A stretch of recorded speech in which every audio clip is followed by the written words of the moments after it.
So good morning. I'm glad to see you all here today. Let me change my view so I can see everyone.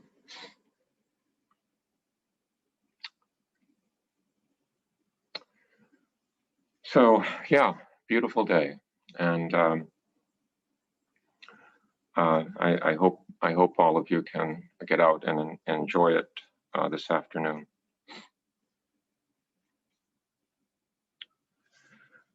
So the invocation that we have at the beginning of before the meditation starts, the Namo Avalokiteshvara,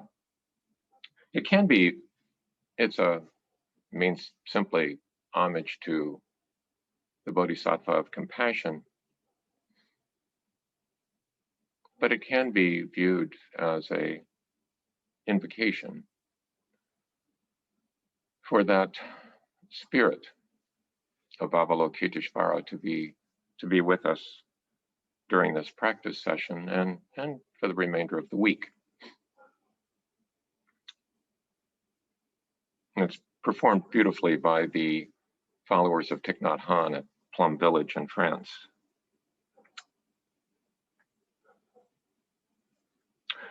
So today I'm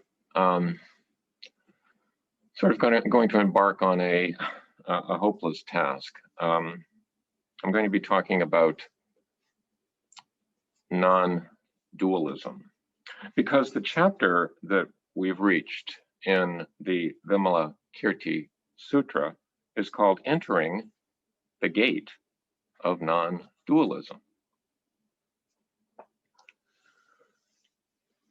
So in commenting on this, I'll be using words, spilling words to talk about the wordless and making noise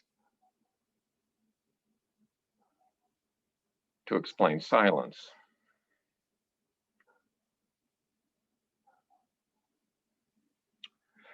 But this concept of non-dualism is so central to the Mahayana Buddhist tradition and to Zen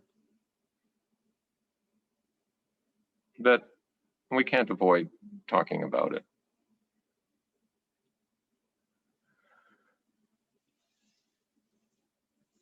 It's closely related to our practice of Zazen and the practice of Zen in our lives. So the Sanskrit word that is used in the title of this chapter was Advaya,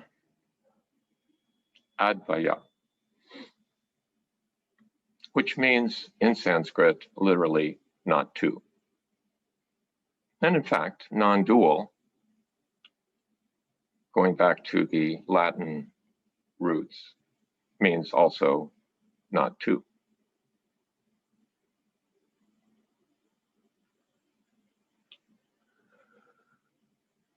So what does it really refer to? Well, you get into all kinds of conundrums, because if you're talking about the non-dual, then there must be a dual.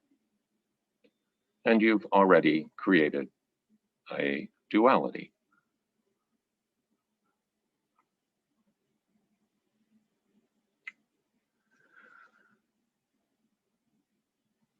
So setting that aside, how do we talk about something that is essentially beyond concepts, beyond words? It's kind of like trying to explain the taste of an avocado to someone who's never tasted one. It's really kind of a hopeless task. And you quickly fall into the language of negation, which is used widely in the Mahayana literature, and particularly in the Zen literature.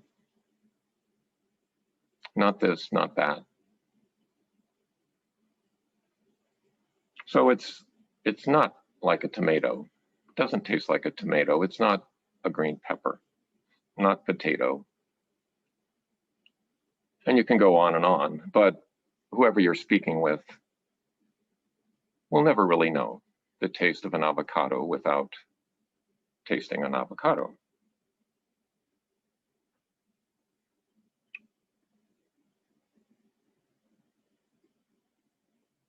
So this chapter is about how do we taste the avocado?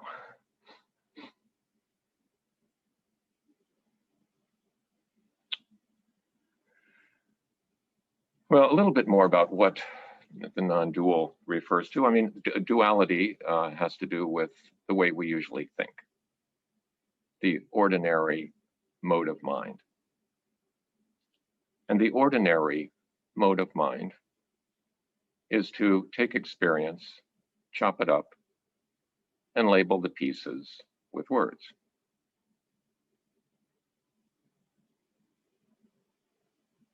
So the non-dual has to do with the unchopped up experience.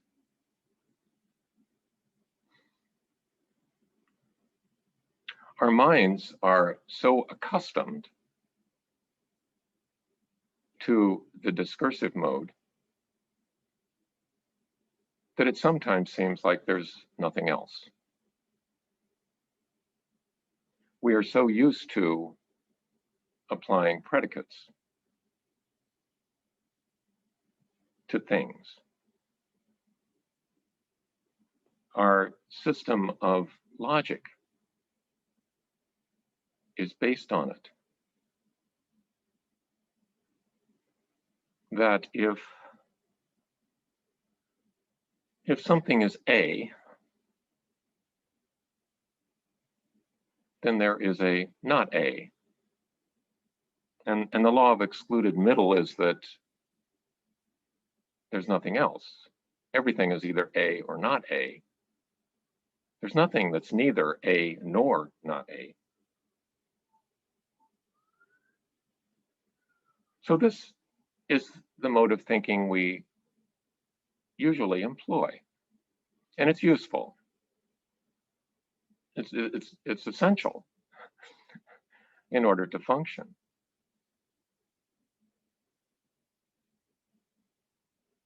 You can just imagine a non-dualist walking into the DMV and applying for a driver's license. And the clerk would ask, well, what's your name, please? And you say,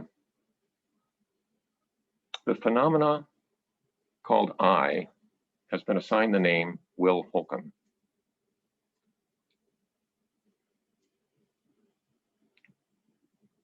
Okay, so your date of birth and place of birth, please.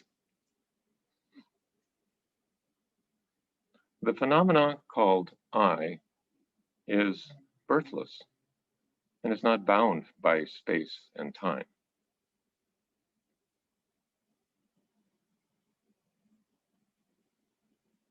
So you can see that you'd never get a driver's license that way. It's hopeless. So we need these distinctions. We need to be able to think in this way. But is there another mode of thinking? Of not so much thinking, but just perceiving? Is there another mode of awareness? And all of the major religious traditions have a contemplative branch that puts high value on the proposition that, yes, there is another way of perceiving things. A way of perceiving things beyond concepts, beyond words. A way of directly tasting the avocado.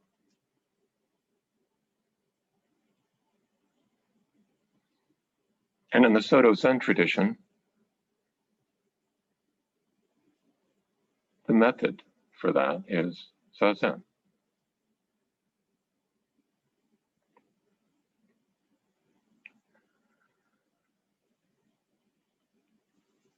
So the way this chapter runs,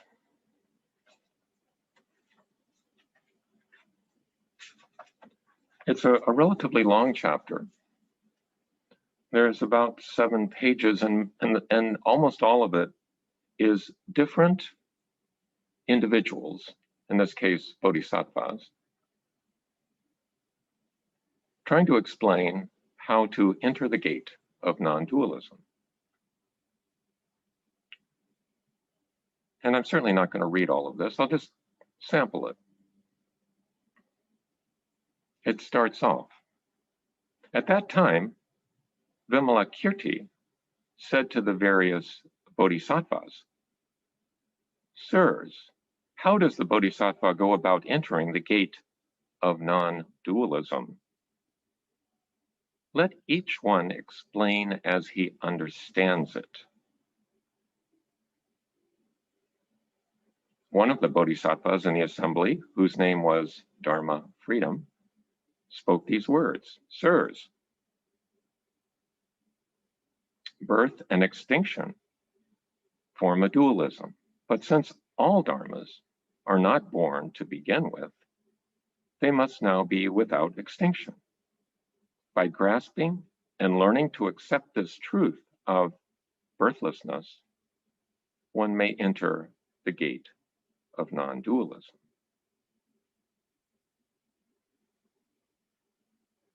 And then the next bodhisattva, virtue guardian, said, "I and mine form a dualism. Because there is an I, there must also be a mine.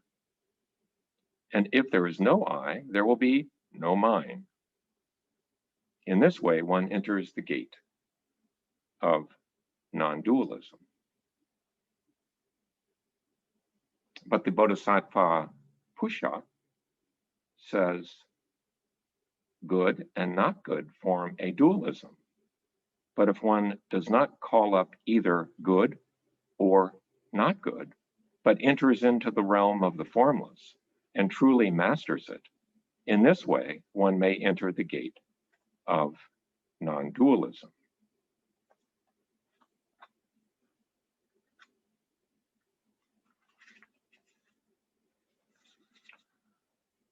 The Bodhisattva Universal Guardian says, "I and not I form a dualism, but when one cannot grasp even I, how can one grasp not I? One who has seen into the true nature of I will no longer give rise to these two concepts, and in that way enter the gate of non-dualism."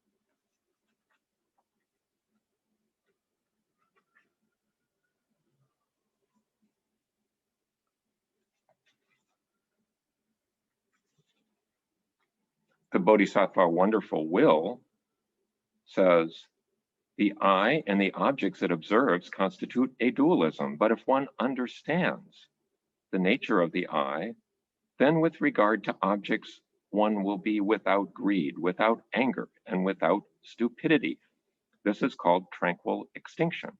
Similarly, the ear and sounds, the nose and smells, the tongue and tastes, the body and touch, the mind and phenomena constitute dualism. But if one understands the nature of the mind, then with regard to phenomena, one will be without greed, without anger, and without stupidity. And this is called tranquil extinction, dwelling at rest in its midst. In its midst, one may thereby enter the gate of non-dualism." So this goes on for many pages. I don't know if any of those resonate with you. I find that some of those explanations are more resonant than others. Some of them just kind of fall flat for me. And I think that's why there are so many, and many of these will be familiar if you're familiar with the literature of Mahayana Buddhism. You've encountered these kinds of things again and again and again. And to some people, they just sound like so much Zen speak, not really helpful. But every now and then you encounter one that might resonate, that might be helpful. So then Manjushri, at the end, after all of these bodhisattvas have spoken their piece, comes to Vimalakirti. Vimalakirti then says, each of us has given an explanation. Or Manjushri says to Vimalakirti, each of us has given an explanation. Now, Vimalakirti, it is your turn to speak. How does the bodhisattva enter the gate of non-dualism? At that time, Vimalakirti remained silent and did not speak a word. So that's sort of a famous passage from the Vimalakirti Sutra, and it's oftentimes referred to as Vimalakirti's thunderous silence.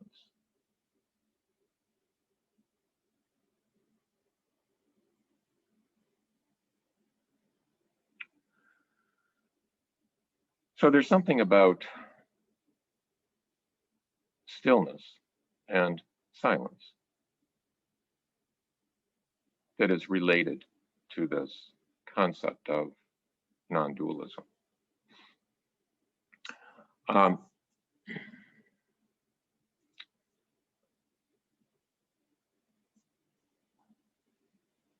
There is a quote from the Bendowa. The Bendowa is a writing of Zen master Ehe Dogen advocating Zazen. And in the very early portions of this writing, he says the following.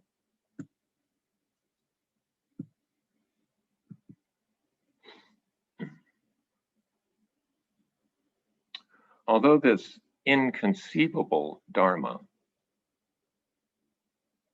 that Dharma which is beyond concepts, is abundant in each person, it is not actualized without practice, and it is not experienced without realization. When you release it, it fills your hand. How could it be limited to one or many? When you speak it, there's another translation that says, when you try to speak, it fills your mouth. It is not bound by length or width. All Buddhas continuously abide in it, but do not leave traces of consciousness in their illumination. Sentient beings, in contrast to Buddhas, continuously move about in it, but illumination is not manifest in their consciousness.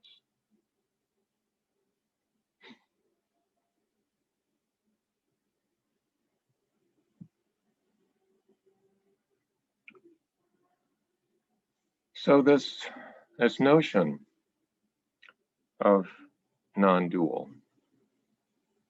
it's probably, talking about it makes it sound a lot more complicated than it is, because I really think we experience this kind of awareness all the time, frequently, throughout the day.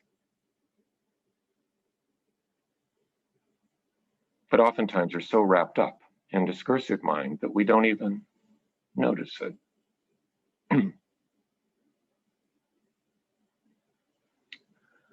And Zazen is a practice that can help one open up and become familiar with this way of perceiving the universe. And how is it useful? I would say simply it helps put everything in perspective so that words can become just words. Feelings can become just feelings. Sensations can become just sensations.